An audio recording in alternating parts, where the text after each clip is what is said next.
송씨의 사연 라디오입니다. 오늘의 이야기 지금 시작하겠습니다. 안녕하세요. 2년 반이란 세월을 연애해온 남자친구와 결혼 준비를 시작하자마자 파혼한 29살 여자입니다.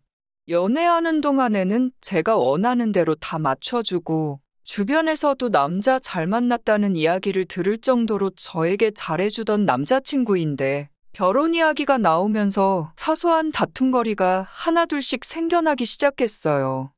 그게 어느 정도냐면 결혼은 현실이라는 말이 뼈에 사무칠 정도예요. 정말 옛말 틀린 거 하나 없다더니 괜히 있는 말이 아니구나 하는 생각이 들 정도입니다. 제가 어릴 적에 부모님께서 이혼하셔서 저는 현재 어머니와 단 둘이 살고 있습니다. 제 위로 오빠가 한 명 있는데 오빠는 아버지와 함께 갔어요. 이혼이라고 해서 두 분 사이에 갈라서야만 했던 엄청난 일이 있었던 건 아닙니다.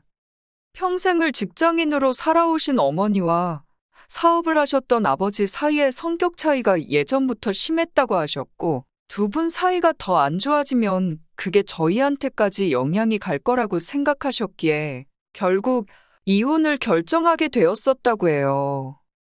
이혼했다고 서로 안 보고 사네, 철천지 원수가 되네, 이런 건 아니었습니다. 주기적으로 가족들끼리 모임을 가졌거든요. 어머니, 아버지 두 분 다 같이 자리에 계셨고요. 아버지와 어머니 사이의 부부라는 관계가 끊어졌을 뿐이지 저희가 다 모였을 땐 가족이라는 사실에는 변함이 없었습니다. 주변에서는 이런 관계를 신기하게 보는 사람도 있었지만 그래도 저는 제 나름대로 저희 집이 다른 이혼 가정과는 약간 성격이 다르지 않나 하는 생각을 했어요. 월급 받고 일하시는 어머니보다 사업하시는 아버지께서 당연히 경제적으로 더 여유가 있는 편이었습니다. 아버지 쪽에서 제 용돈이나 양육비 등 금전적인 지원을 다 해주셨고요. 제가 대학교에 들어가고 나서도 아버지께서는 주기적으로 필요한 곳에다 쓰라며 용돈을 계속 보내주셨어요. 졸업 후 아르바이트를 시작하고 그 이후에 취직까지 했어도 아버지의 지원은 계속되었습니다. 평범한 회사를 다니고 있는 저였지만 아버지 덕분에 생활비 부분에서 남들보다 여유가 있는 편이었습니다. 그 덕에 매달 받는 월급은 거의 건들지도 않고 고스란히 저금을 할 수 있었어요.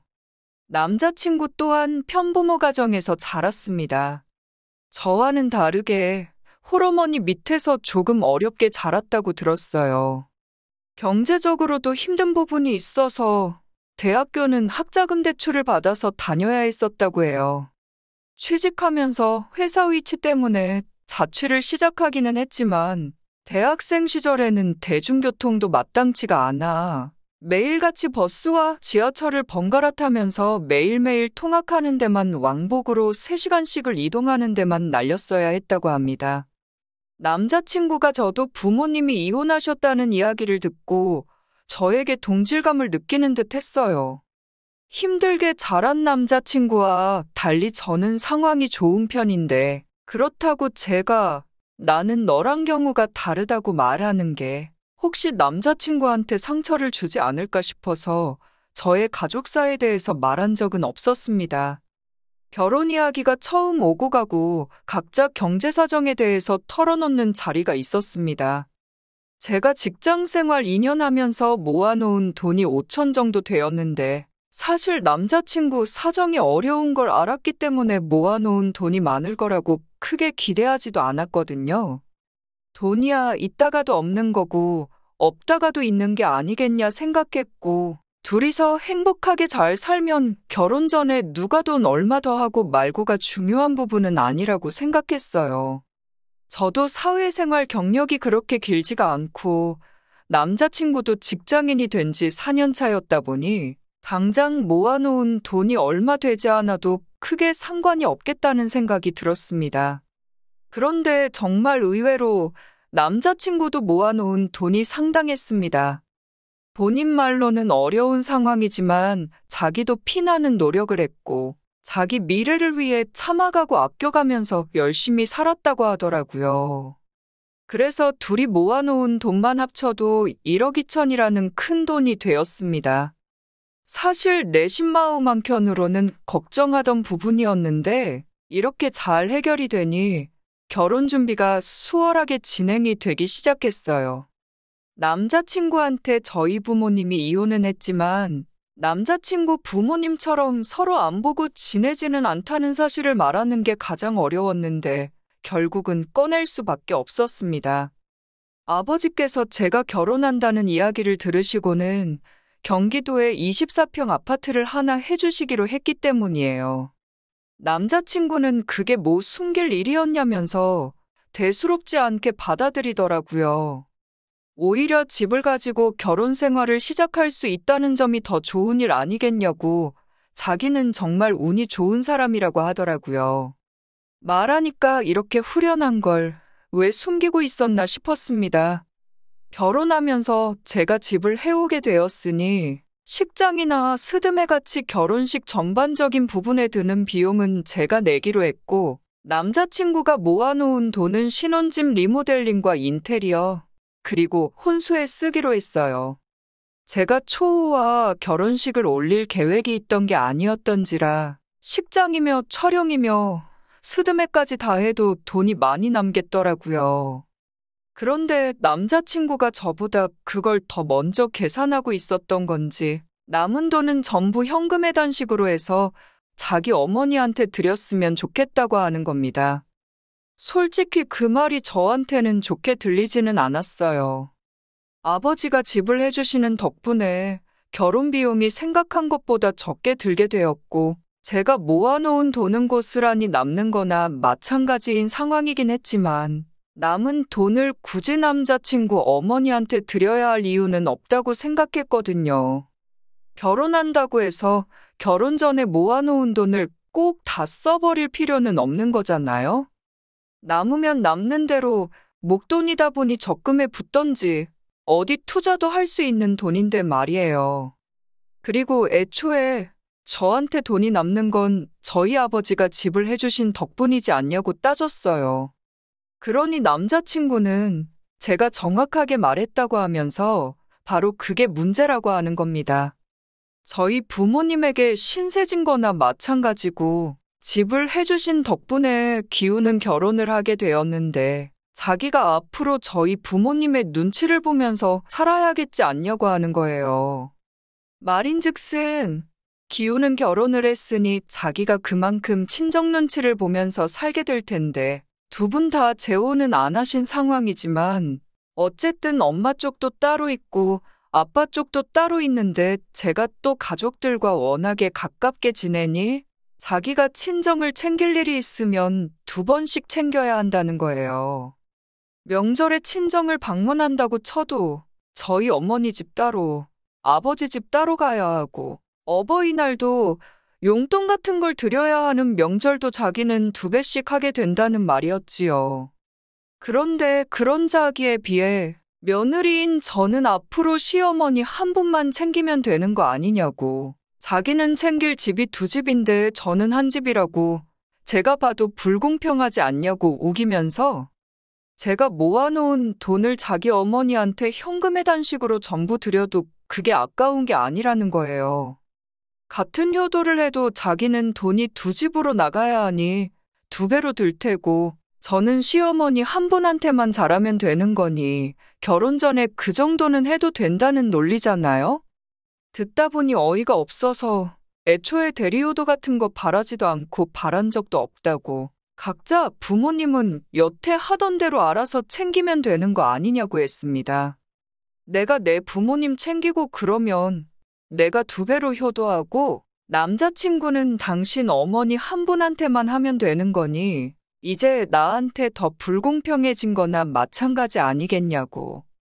그래도 나는 내 돈을 우리 어머니나 아버지한테 드려야겠다고 말을 꺼내지 않을 테니 그런 부분에 대해선 불만 갖지 말라고 한마디 했어요.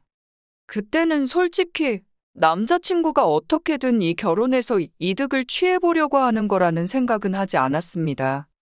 단지 이제 진짜 혼자가 되시는 어머니 걱정 때문에 꺼낸 소리라고 생각했어요. 저희 어머니도 혼자 되시는 건 마찬가지긴 하지만 딸인 저와 아들인 남자친구가 각자 어머니를 대하는 마음가짐이 다를 수도 있다고 생각해서 그냥 넘어갔습니다. 그런데 본심이 그게 맞았던 겁니다. 남자친구는 어떻게든 결혼 전에 어머니한테 큰 효도를 해주고 싶었나 봐요. 처음엔 자기 돈이 아니라 내 돈으로 어떻게 해보려다가 안 되니 이젠 자기 돈을 직접 주려고 안간힘을 쓰더라고요. 난데없이 또 곰곰이 생각해보니 우리 결혼이 불공평한 것 같다고 말을 꺼내는 겁니다. 이번엔 또 뭐가 불공평해서 그러는 거냐고 했더니 결혼 비용을 왜 자기만 내느냐고 하면서 공평하게 반반 결혼을 하자고 하더라고요. 내가 집을 해오는데 무슨 반반 결혼이냐고 따지니 따지고 보면 아버님이 사실은 이제 제 아버지는 아니지 않냐는 얼토당토한 말을 꺼내더군요. 남이나 마찬가지인 아버지가 집을 해주기로 한 가장 큰 이유는 결혼 때문에 그런 거 아니냐고요. 너랑 내가 같이 결혼을 하기 때문에 집을 해주시는 거니 사실상 그 집 또한 자기가 아니었으면 저는 구경도 못 해봤을 집이라는 거예요. 그러니 그 집에 사실은 자기 지분도 있다는 얼토당토하는 말을 하는 겁니다. 그러니 반반 결혼을 해서 결혼식 비용부터 신혼집 리모델링은 우리가 똑같이 반반 나눠서 하고 남은 돈은 결혼 전에 모아놓은 재산이니 결혼하기 전에 각자 알아서 쓰고 싶은데 쓰면 된다는 거예요. 그러니까 자기는 꼭 자기 어머니한테 돈을 드려야겠다고 우기는 겁니다. 제가 열받아서 그럼 아버지한테 해주시기로 한 집은 안 해주셔도 된다고 연락드린다고 했습니다. 그랬더니 저보고 이기적이라고 하면서 적반하장으로 화를 내더라고요. 다른 며느리들은 다 하는 예단을 안 하는 너 잘못인데 집을 인질로 잡고 저보고 갑질을 한다고 하면서 그렇게 안 봤는데 저보고 너무하다고 하더라고요. 누가 하고 싶은 말을 하고 있는지 언제부터 그렇게 어머니 챙겼다고 여태 돈 모아놓은 거 보면 어머니한테 생활비도 한번 제대로 안 들여본 것 같은데 왜 결혼하니까 효자 빙의해가지고 내 돈을 드리려고 하는 거냐 따졌더니 자기가 모아놓은 돈 드린다고 했지 언제 자기가 내 돈을 주려고 했냐고 뻔뻔하게 나오더라고요. 저희 아버지가 해주시는 집을 자기 집이라고 우기고 자기가 모은 돈 어머니 드리겠다는 건데 뭐가 다르냐고 따지니 너는 어떻게 된 며느리가 시댁 챙길 생각은 안 하고 친정만 생각하냐고 하면서 며느리 될 자격이 없다고 하는 겁니다. 정말 연애할 때 저런 모습 보인 적 한 번 없는데 이제서야 효자가 되겠다고 저러는 꼴을 보니 정말 어이가 없더라고요. 그래서 곧바로 아버지한테 전화 한 통 드렸습니다. 제가 집 해주시기로 한 거 하지 말라고 하는 줄 알고 남자친구가 뜨끔해가지고는 전화기를 뺏으려고 하더라고요. 집 해주지 말라고 하는 전화 아니라고 말하니 그제서야 제 눈치만 살살 보면서 잠잠해졌습니다. 아버지가 전화를 받으셨고 저는 아버지한테 집 해주기로 한 거 나 결혼 안 할 건데 그래도 그냥 주실 수 있냐고 물어봤어요. 제 질문에 아버지는 어차피 너 주려고 했던 건데 아무 상관없다고 쿨하게 대답하셨고 남자친구는 그제서야 안절부절 못하더라고요. 전화 끊고 남자친구한테 아버지 말씀 들었지? 라고 물으니 아무 대답이 없더라고요. 사실 아버지한테 집 그냥 달라고 전화할 필요도 없고 그냥 헤어지자고 하면 되는 거였는데 남자친구 속이라도 상해서 쓸데없는 욕심부리고 효자 노릇 하려던 거 평생을 두고 후회하라고 일부러 했습니다. 어디서 남의 돈을 꽁으로 먹으려고 하냐고. 네 돈 소중하고 네 부모 소중한 거 알면 다른 사람도 똑같이 소중하지 않겠냐고 하고 자리에서 일어났어요. 마지막으로 남자친구한테 결혼은 그냥 없던 일로 할 테니 그렇게 알고 그렇게 어머님이 소중하면 지금부터 정신 차리고 효도 실컷 해드리라고 했습니다. 저는 남자친구가 저에게 좋은 남편이 되어줄 거라 믿었고, 저 또한 좋은 아내가 되려고 했어요. 당연히 거기에는 남자친구가 좋은 사위가 되는 것도 포함되고, 제가 좋은 며느리가 되는 것도 포함이었습니다. 가만히나 있었으면 제가 알아서 며느리 도리하면서 효도했을 텐데 말이에요. 뭐, 제가 하는 효도가 그 자식 성에나 찼을런지는 모르는 일이지만 말입니다. 그렇게 생각하니 더 질질 끌지 않고 단칼에 파혼해버린 게 참 후련하고 잘한 일이라는 생각이 들었어요. 파혼하고 돌아온 날, 어머니께서도 아직 어머니도 아버지도 현역이시고 제 나이도 젊으니 새로운 사람 찾는 게 뭐가 어렵겠냐고 위로해 주시더라고요. 사실 위로받을 일도 아니지요. 거머리 거지 같은 자식을 미리 알고 떼어냈으니 축하할 일이지요. 한동안은 새로운 사람 만나고 싶은 마음도 안 들 것 같아요. 부모님 지원 없이 제 혼자 힘으로 일어날 준비가 되었을 때, 그때쯤 돼서 우리들 힘으로만 같이 고생하고 동고동락하면서 서로의 등을 지켜줄 수 있는 그런 사람을 찾아보려고 합니다. 다른 건 몰라도 헤어진 남자친구한테는 한마디 해주고 싶네요.